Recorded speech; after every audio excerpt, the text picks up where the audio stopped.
그동안에는 부부가 희생이라는 이름하에 어떻게든지 같이 살아보려고 애를 썼는데 더 이상 어떻게 해볼 수 없다는 것입니다. 함께하는 것에 대해서 생각할 수 없다.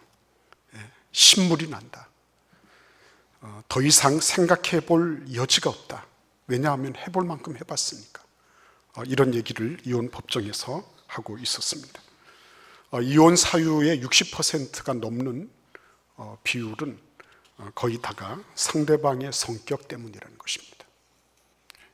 상대방에게 문제가 있어서 내가 도무지 그것을 견뎌낼 수가 없어서 헤어진다는 것입니다. 20%는 배우자의 부정 때문에, 다른 남자 여자가 생겼기 때문에, 10%는 경제적인 문제 때문에. 그래서 경제적인 문제 때문에 갑자기 삶이 어려워졌어요. 사업이 망하고 사기를 당해서 나앉게 됐습니다. 근데 문제는 황혼 이혼을 하는 이런 분들이 거의 대부분 후회하고 있었다는 것입니다. 세월이 지나고 보니까 그렇게 용서하지 못할 일은 아니었다. 내가 너무 성급했다는 것이죠. 그리고 그들의 단상을 한마디로 다 모아보니까 처음에는 황혼 이혼을 하면서 후련했다고 했습니다. 근데 그 다음에는 혼자 사는 것이 너무 막막하다. 그 다음에는 고단하다. 나아가서는 외롭다. 그 다음에는 너무 외롭다. 이렇게 됐어요. 그래서 오늘 우리는 이 모세의 얘기를 다시 한번 더듬어 가고자 하는 겁니다. 모세는 지난 80년 세월을 참 너무 기구하게 그렇게 살아왔던 인물이었어요. 처음 태어나서부터 40살 될 때까지 에집트의 왕자로서, 에집트의 왕자로서 정말 금지오겹으로 자랐죠. 무술이면 무술, 학문이면 학문, 권세면 권세, 영화면 영화, 그에게 없는 것은 없었어요. 근데 하루아침에 급전직하 떨어져 버렸죠. 이유가 어디에 있습니까? 물론 표면적으로 보면 사람 찔러서 죽였습니다. 자기 동족 히브리 민족을 함부로 학대하는 그 애굽 사람을, 애굽 관리인을 찔러서 죽였습니다. 그런데 여러분 상식적으로 생각해 보십시오. 애굽의 왕자 정도 되면 그 정도는 이렇게 입 막고 나갈 수 있지 않았을까요? 그런데도 불구하고 그는 망명객이 되고 도망자 신세가 돼야 됐어요. 그런 걸 보면 그에 대한 강력한 어떤 견제 세력이 있었다는 거죠. 뭔가 하나가 딱 나오면은 모세를 그만두지 않으려고 하는 그런 견제 세력들이 존재하고 있었다는 것입니다. 그 견제 세력들에 의해서 그는 쫓겨나게 된 것입니다. 그래서 40살 이후로 지금 80살이 되는 오늘 본문에 이르기까지 40년 동안을 미디안 광야에서 자기 장인 이드로의 양을 치는 양치기 신세로 전락을 하는 겁니다. 한번 생각해 보십시오. 여러분 그렇잖아요. 우리가 뭐 이렇게 큰 집에 살다가 작은 집에 가서 살아도, 큰 차 몰다가 작은 차 몰아도 너무너무 힘들어하는 게 인생 아닙니까? 그런데 이집트의 왕자로서의 삶을 살다가 지금 양 똥치고 그리고 양 이렇게 몰아가지고 풀 먹이고 하는 그런 일들을 해야 된다고 할 때 그 모세가 가졌던 그 비참함, 그 열등의식, 그 패배의식, 이런 걸 한번 생각해 보십시오. 얼마나 그게 지금 지난 40년 동안 계속적으로 쌓여져 온 것입니다. 그러니까 여러분 지금 모세가 살아가고 있는 게 사는 게 아니에요. 지금 40년 동안 세월을 지나면서 여기까지 왔습니다. 그러니까 내가 지금 이 정도에서 나는 어떻게 뭔가 좀 권토중래를 할 수 있는, 회복할 수 있는 어떤 뭔가 기회를 가졌으면 좋겠습니다. 이런 거 전혀 없는 겁니다. 그냥 내 돈 주고 사는 거죠. 내 인생 끝났다는 것입니다. 근데 여러분 우리 결혼 생활도 혹시나 내 인생 끝났다, 난 어쩔 수 없이 체념하면서 그냥 대면하게 사는 거지, 내가 당신을 만나가지고 내가 무슨 누리를 보려고 이런 일을 하냐. 뭐 여러분 텔레비전에 나오는 그런 아주 전형적인 그런 멘트 아니에요? 내가 당신 만나서 무슨 누리를 보려고 이런 짓을 다 하고 있나. 근데 다 포기해버리고 그냥 당신은 당신대로 나는 나대로 그냥 살다가 가는 거지 뭐. 다 체념해버리고 포기해버리고. 그건 아닌 것입니다. 오늘 우리 같이 한번 본문 말씀을 읽겠습니다. 우리 2절 말씀을 읽어보시겠습니다. 여호와의 사자가 떨기나무 가운데로부터 나오는 불꽃 안에서 그에게 나타나시니라. 그가 보니 떨기나무에 불이 붙었으나 그 떨기나무가 사라지지 아니하는지라. 아멘. 이 떨기나무는 당시 광야에서 흔하게 볼 수 있는 그런 관목입니다. 아주 작은 관목 같은 거죠. 그거 뭐 있어봐야 걸거치는 거예요. 거기서 무슨 열매를 딸 수 있는 것도 아니고 이파리가 무성한 것도 아니고 마르고 시들어서 그래서 아주 정말 볼품없는 겁니다.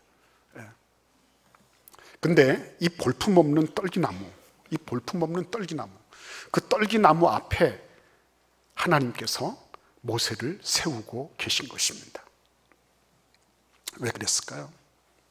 그리고 그 떨기나무에서 하나님 나타나시잖아요. 하나님이 당신을 계시하는 여러 가지 방법이 있지 않았습니까? 꿈속에서도 나타나시고 환상으로 나타나시고 안 그러면 천사를 보내시기도 하시고 뭐 이러는데 여기에는 하필이면 떨기나무에다가 불을 붙여가지고 불을 붙여서 그래서 하나님이 그 안에서 말씀하고 계신 거예요. 이건 아주 특이한 장면입니다. 그렇죠? 이건 특이한 장면입니다. 떨기나무 앞에 섰을 때 모세가 어떤 느낌을 가졌을 것 같아요? 떨기나무야, 너는 참 위대하다. 너는 어떻게 이렇게 광야 같은 이런 메마른 상황 속에서 환경 속에서 이렇게 잘 자라고 있니? 뭐 이렇게 했겠어요? 천만입니다.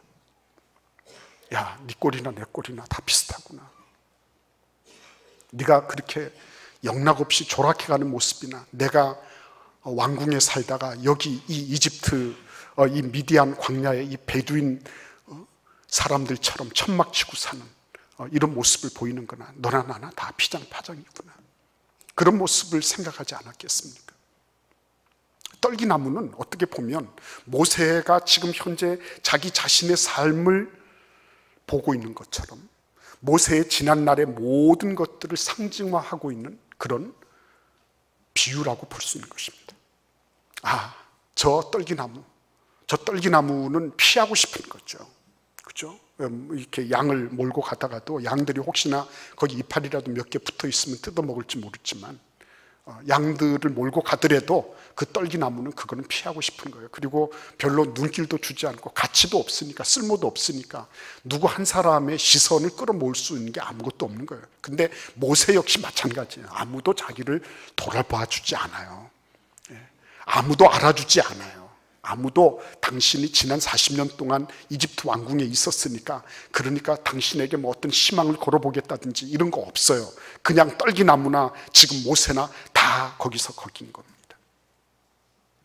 근데 문제는 떨기나무가 어떻죠? 다른 때 같으면은 불이 막 일어나야 되는데 일어나고 나면 그 다음에 어떻게 되죠? 날씨가 너무 건조하니까 그런 일이 발생하는 겁니다. 불이 막 일어나고 그렇게 하는 겁니다. 근데 이게 불길이 일어서 그 다음에는 사그러져야 되는데 사그러들지 않고 있는 거예요. 그렇죠? 이게 이제 모세의 눈길을 확 끌어당기는 거죠. 하나님께서 모세를 부르고 있는 그 장면입니다.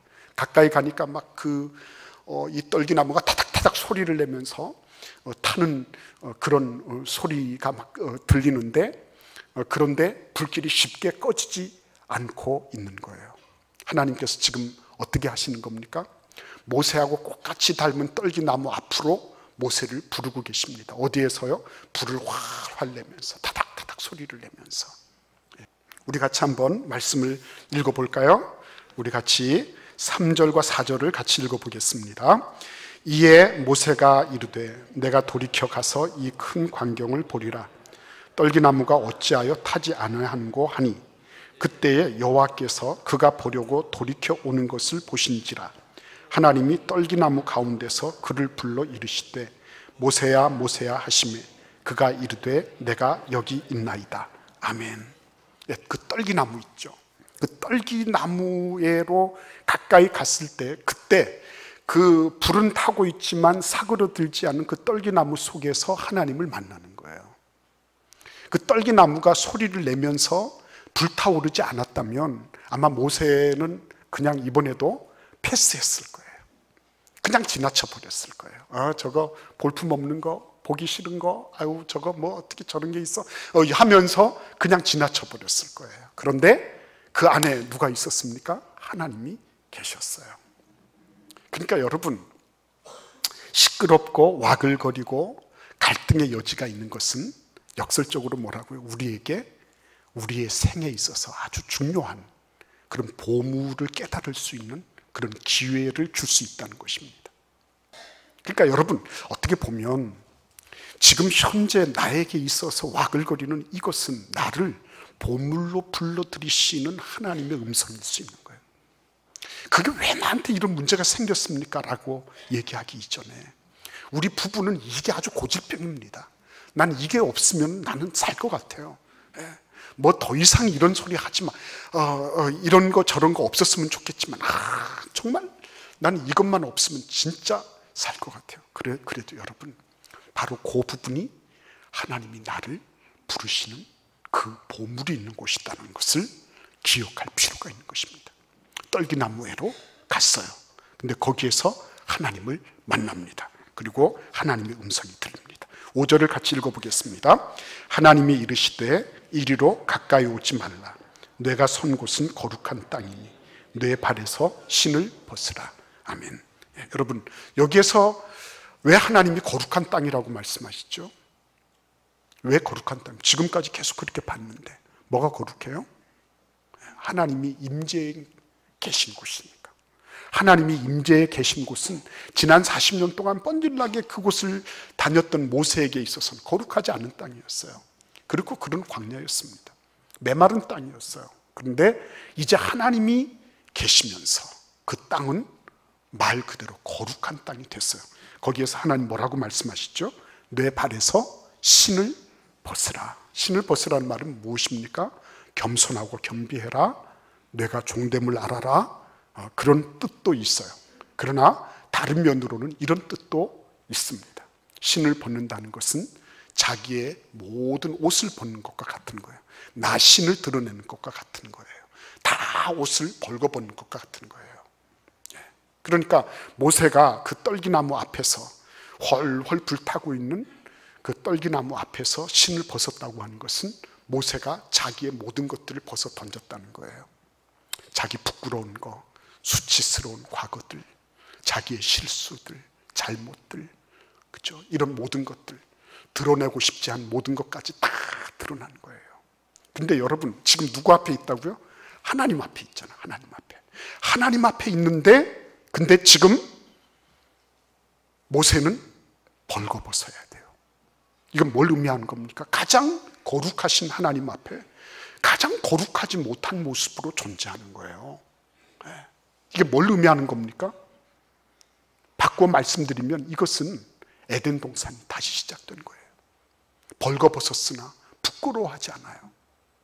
다른 말씀으로 말씀드리면 이것은 모세에게 있어서 내가 지금까지 이 땅을 수없이 많이 밟고 다녔는데 이 땅은 나에게 계속 옷을 입히고 내가 그동안에 잃어버렸던 이집트 왕자의 견장과 그 영화와 그 권력들, 이런 것들을 자꾸 생각나게 만들었는데 하나님은 이 모든 것들을 다 벗어 던져도 어떻게 하는 거예요? 하나님 앞에 설 수 있게 된 거예요. 다른 말로 말씀드리면 내가 무엇이라고 하는 게 없어도 하나님은 나를 받아주시는 거예요. 하나님은 나를 자유롭게 하시고 나를 있는 그대로를 지금 보고 계시는 거예요. 모세는 말 그대로 자유함을 얻은 거예요. 그러니까 출애굽을 통해서 이스라엘 민족에게 자유를 선포하기 이전에 모세는 자기 자신이 떨기나무 앞에서 자유롭게 되는 경험을 먼저 했던 거예요. 와, 그러니까 여러분 생각해 보십시오. 이게 벌거벗었는데 부끄러운데 어떻게 해요? 그렇죠? 그런데 하나님은 괜찮아. 너는 이렇게 벌거벗어도 내가 너를 다 받아주고 있고 내가 너를 다 알고 있어. 이렇게 된 거예요. 그러니까 여러분, 하나님께서 나를 받아주셨으면 어떻게 되죠? 뭐가 고칠 게 있습니까? 하나님이 나를 알고 계시고 하나님이 나를 용납하시고 나의 모든 것들을 있는 그대로 다 수용을 해주셨다면 내가 또 수용 못할 게 뭐가 있어요?